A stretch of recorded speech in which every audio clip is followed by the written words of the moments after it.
Hello again, my friends. So, as you can see, we have done quite a bit. Generally, we talked about the structures on a web page, and now it's time for, fine tuning our workmanship. So, yeah, we've completed the chapters, but our page is not exactly what we want it to look like. For example, when we enlarge and shrink our screen, an image in the background, see how it's not responsive. Or when we press these links in the nav bar section, we don't redirect anywhere. However, we can direct these links to other sections of our page. All right, so let's go ahead and start. So first of all, there are a few things that I'm going to want to just get in here and edit straight away. Now, when I was designing our page for the first lessons, I planned to use some more colorful structures, but these colors didn't, they didn't agree with me as I scrolled through the page. In fact, I almost abandoned the whole thing entirely and started over. But I wanted to teach you how to shadow with the overlay that we used. That makes a big difference. Or when we hover over these links in the navbar section, I wanted to show you how we change colors. So that's why I created the design like I did. But now I want to remove this color part in this section.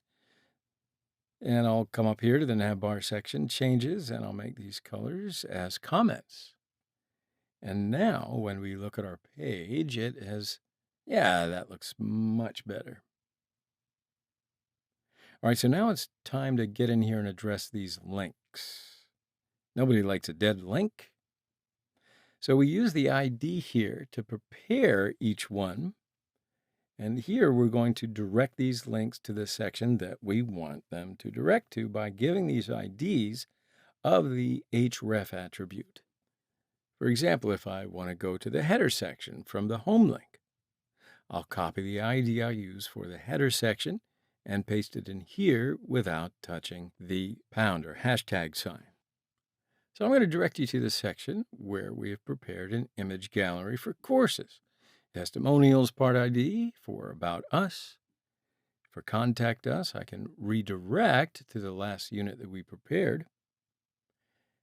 And yeah, so now let's take a look at the changes. All right, so when we click on these links, or press on them if you're on a tablet, it certainly goes to the sections that we want them to.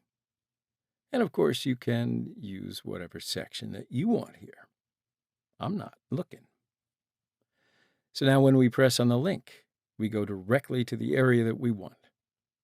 If we want the page to slide through here instead of going to that area right away, there's just a little bit of code to be added.